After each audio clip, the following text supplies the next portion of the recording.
motor ini dalam kondisi rusak persepsi orang kan beda-beda. Kalau orang yang biasa pakai motor bagus, lecet sedikit aja, waduh motor saya rusak parah. Tapi kalau misalnya berkaitan dengan peristiwa ini, kenapa asumsi kita kecelakaan gitu? Karena kan bukan sekedar asumsi, berdasarkan bukti-bukti dulu di persidangan.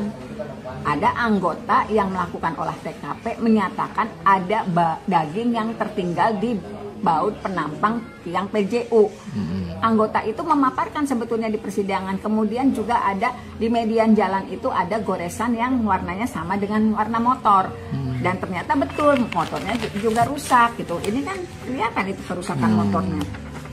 Kelihatan terus. Cuman kan motor rusaknya orang kan beda-beda. Kalau yang biasa, mohon maaf, biasa motornya jelek gitu, segitu sih nggak ada masalah. Tapi untuk yang memiliki biasa ngolah motor, biasa senang ke otomotif, kerusakan sedikit aja ini. Nah kaitannya, kalaupun misalnya ini terkonfirmasi, novum kita sudah serahkan.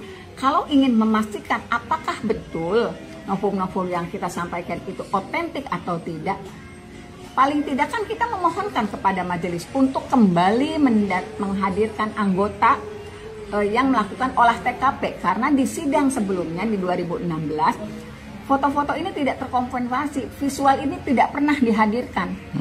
Jadi mungkin saat itu majelis tidak mempertimbangkan. Apalagi di sidang sakatatal yang sidangnya cepat, kemudian kalau proses PK-nya sidang sakatatal, ada beberapa kesaksian yang memberikan informasi mengenai masalah ini tidak hadir di persidangan sakatatal, tidak dihadirkan. Jadi saya itu kenapa sih kami mendorong agar majelis, kita akan memohonkan ke majelis untuk menghadirkan saksi-saksi ini. Yang jadi persoalannya kan masih ada anggota aktif. Nah, institusi kepolisian mengizinkan tidak apabila kesaksiannya bisa dihadirkan yang bersangkutan bisa dihadirkan di persidangan. Karena kan beda perkaranya. Sekarang sih kan PK.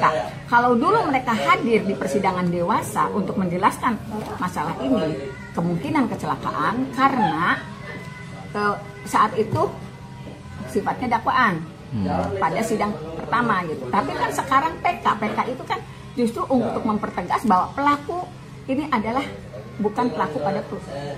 Tapi seharusnya hadir nggak Bu ketika diminta oleh majelis hakim untuk memberikan yang sebenar-benarnya terjadi pada saat itu? Dikembalikan kepada institusi kepolisian karena tetap nanti mereka alasannya apakah saya tidak diizinkan oleh komandan. Tidak, garis besarnya kalau memang ini demi kebenaran harusnya dihadirkan atau tidak? Ya apabila memang Kapolri menginginkan ini dibuka setransparan-transparannya, saya sih memohonkan agar anggota yang melakukan olah TKP pada kejadian 27 Agustus 2016 untuk diizinkan hadir dalam persidangan karena kami akan memohonkan itu sekali, tim kuasa memohonkan itu. Gitu. Dan harus dikonfrontasi nanti pas pada saat di sidang atau gimana? Bukan hanya sekedar dikontrisasi, kita justru akan tanyakan, kita memiliki bukti ini, otentiknya saya meyakini itu. Tetapi apakah anggota Polsek atau anggota Polres yang melakukan olah TKP pada saat itu meyakini tidak? Karena kan sebenarnya sudah tertuang di dalam bukti persidangan.